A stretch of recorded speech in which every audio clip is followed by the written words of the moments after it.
everyone and welcome to another video. This is Beast Books and Beauty. My name's Emma and on this channel we talk about my many pets, the books I love to read and the odd makeup look just to break things up. If you'd like to see more from me, just hit the subscribe button down below. So today's video is going to be chatting about my top 5 favourite books for 2021 so far. So for this video, I'm only including books that I finished up to the last day of the month in June. So anything I read after June is not going to be included. And then when I kind of do a roundup at the end of the year, we can maybe see which books from this list still keep their spots in my top 5. I'm not going to be rating them in any particular order, it's just going to be top 5.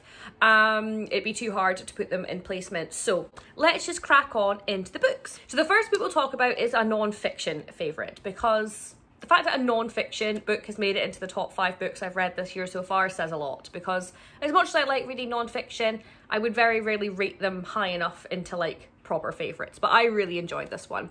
And this is Everyday Sexism by Laura Bates, and this is her book about the Everyday Sexism Project. It's kind of a blog and she puts experiences of women dealing with sexism that's prevalent in everyday life, and she has written this amazing book about this topic.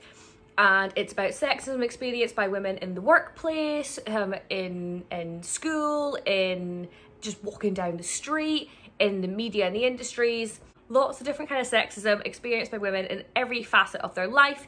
And this book is, wow, it is completely mind-blowing, and it kind of just opened my eyes to so much that I feel like we're so used to as women that we're not even aware of that happens. There were so many of the experiences that were brought up in this book that I can honestly relate to myself, things that I have myself experienced or friends of mine have experienced, and yeah, it was just far too relatable. It gets you kind of all worked up and you really want to like do something about it, and it makes you realize how much still needs to be done on this topic. The delivery by Laura Bates was amazing. I listened to this as an audiobook and it was fantastic. I've recommended it to a friend who has now also listened to it and is also enraged. It's a very powerful book and I completely adored it. So yeah, definitely makes it into my top 5 and one of the most powerful books that I have read in a long time. So the next book that I want to talk about is a book that I had on my TBR for a good year and a half, I think.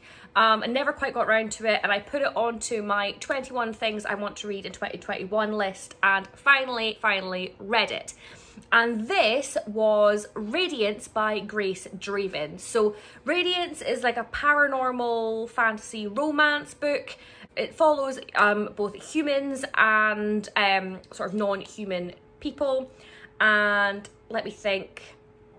The humans are part of a tribe called the Gari, I think, and the non-human in there are part of the Kai, if I remember this correctly. Their names are really hard to remember.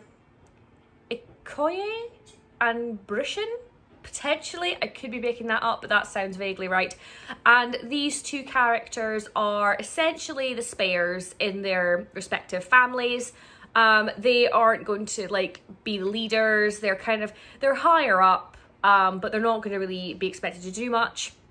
So a political marriage is kind of their best outcome.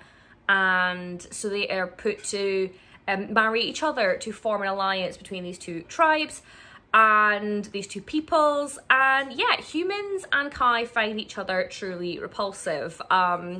They are completely different, obviously humanoid in appearance for obvious romantic reasons, but basically the Kai are sort of tall and willowy with like greyish skin. They have fangs, they have like black eyes, and look quite demonic. And humans, obviously they look like humans, but the Kai find them repulsive and the humans find the Kai repulsive. So although there is a solid political reason for this alliance, there's like sort of trading routes that want to be solidified, etc. The two, you know, the marriage itself is kind of looked upon as a little bit strange because, you know, neither party is particularly comfortable with the idea of relations with the other. And yeah, this book was, I was expecting good things from this book. I'd heard rave reviews, and it really lived up to my expectations. It was a really nice romance. I really, really enjoyed it. I loved the characters so much. I think the character development and the development of their relationship was the strong part of this book. The plot itself, I would have said, was like of the weaker end of it, but in the sense that I kind of knew vaguely what was going to happen, but not in a way I was disappointed. I was quite happy enough kind of knowing what was going to happen, and like I say, what I expected did come to pass. But I truly enjoyed watching these two characters form a friendship and then a relationship, and basically take the care and the respect to try and fit in with each other's peoples and their customs. And it was generally just a really nice book. There was obviously some violence, and there were some, you know, attacks. There was a few shady things going on. But the development of these two's relationship was really, really nice. An arranged marriage done well, very, very well. And yeah, I totally loved it. And the plot was good enough in the fact that I have immediately bought the sequels of this book. I haven't read them yet, but I had to buy them straight away because I did want to make a point of reading them. I really, really enjoyed this book. I would highly recommend it. One of the most wholesome and healthy relationships of any paranormal romance book I've ever read. I can honestly say they take the medal for that. But yeah, really, really enjoyable, really enjoyable. So that was another of my top 5 of the year so far. Now to get into books that I actually have a physical copy of, the next one I'm going to bring up is not what I thought I would bring up, but this book left a mark on me. So this is Silver Witch by Paula Braxton. Now this one I read as part of my Tackle the TBR challenge for this year. I think the prompt was read a book that's been on your shelves for a long time and you never got around to reading it, which basically inspired the whole challenge, to be honest. And this was the book that, like I say, I picked for that prompt and what inspired the doing that challenge. I'd had this book on my TBR, on my shelves, for a good 4 or 5 years. And I bought it for the cover. I remember buying it. I was out shopping in a bookshop with friends, and I don't know why I never got to it, because I really, really liked the idea of it, as much as it was definitely a cover buy. I thought it sounded like a decent enough premise. And I just never got to it. And I'm so glad that I did that challenge this year and finally read it, because I gave this book 5 stars and want to read the other books in the, I say series, they're kind of like companions, but I want to read the other ones. I really enjoyed the writing. It was so atmospheric and lush, and I just sunk my teeth into this book and completely adored it. And it was weird, a kind of surprise, I think, because I'd almost written this book off in my head. It just kind of sat on my shelves looking all beautiful, like, isn't it beautiful? It did that very well, but it lived up, I say it lived up to my expectations. I had no expectations for this book, and it seriously exceeded them. The general idea is the main character is called Tilda. She is an artist, and she is moving into this little cottage, and she was meant to move there with her husband, but he tragically died, and she wants to move into the cottage and kind of basically live the life they plan to live together. And then there's some kind of mystical feelings around the cottage, some little threads of witchcraft in the present and in the past, and it has 2 timelines that kind of converge with the main character and also a witch from the past called Seren. And I love this book. I really, really love this book. And yeah, I think it's a new favourite. I genuinely really, really enjoyed this book. So yeah, I would highly recommend. I don't think it would be for everyone. It's definitely more of a slow, atmospheric kind of read, but I would say that I don't like that.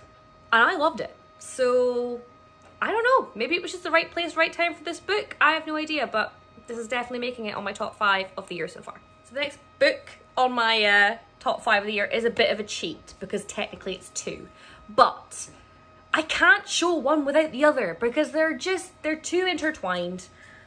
I don't know why we need the hand movements there, but Strange the Dreamer by Laini Taylor and Muse of Nightmares by Laini Taylor. So obviously these are 2 books in a series, in a duology. Book number 1, book number 2. I read this year for the first time as part of Strange Along because of Maddie from Book Browsing Blog and co. I forget who else was involved in that readathon. There was a few. There was Ro and Spoops, and there were lots of people. And I literally just read these books because they were doing it. I wanted to take part, and I'm so glad I did, because I took this book out of the library years ago, and I think I read the first couple of pages, and for some reason, I don't know if it just wasn't the right time, I don't know, I wasn't hooked. It sat gathering dust, and I put it back to the library. I forgot all about it. And then that readathon came up, and I was like, you know what? I'm gonna give this book another go. And I did, and it's freaking amazing. It was 5 stars. All the books on this list were 5 stars. But yeah, 5 stars and 5 stars, and they're completely different. Again, this was kind of more of a slow, world-buildy kind of setup. This is sort of fast and fiery. Definitely kind of goes with that with the cover. I loved both of these books. They follow Laszlo Strange, and he is an orphan and a librarian, and he is obsessed with the lost town of Weep, or lost city of Weep. And he wants more than anything else to go to this lost city, and the opportunity arises, and he gets to go and immerse himself in this city that has fascinated him for his whole life, pretty much. And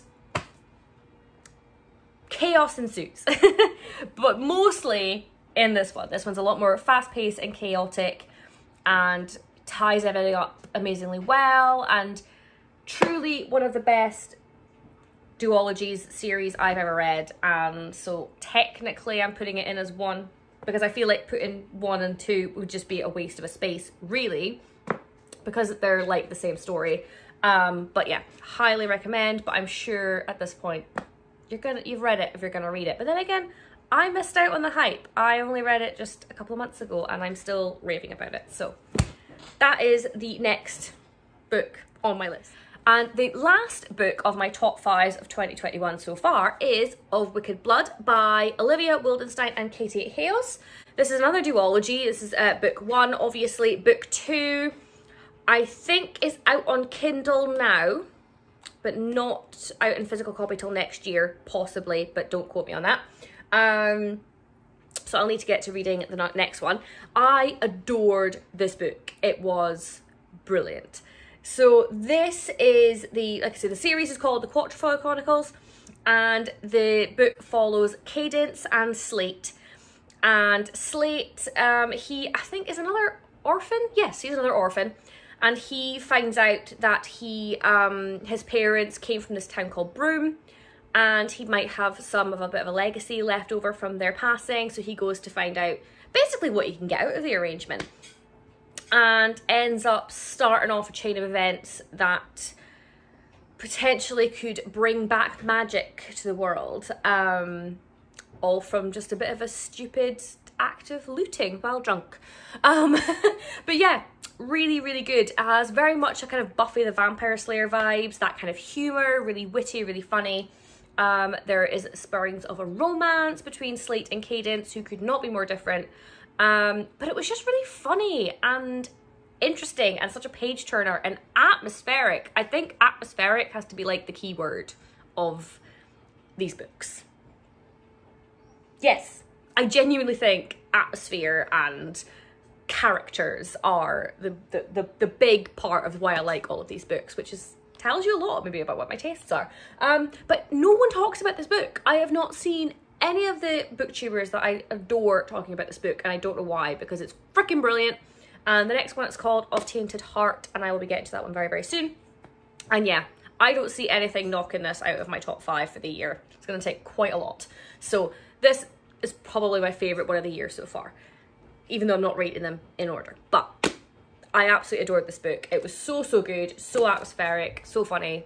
Please, God, read it. More people need to hype this book because it's so, so good. That is my top 5 books for 2021 so far. So that's all the favourites from the first 6 months of the year. Obviously, we're already starting to build favourites from the second 6 months of the year. And at the end of the year, we'll see, you know, if any of these are still favourites. I think they will be, but who knows? I could read something else that I love just as much. I don't know yet. But yeah, that was my favourite books of the year so far. I hope you enjoyed this video, and I will see you in another one very soon. Bye.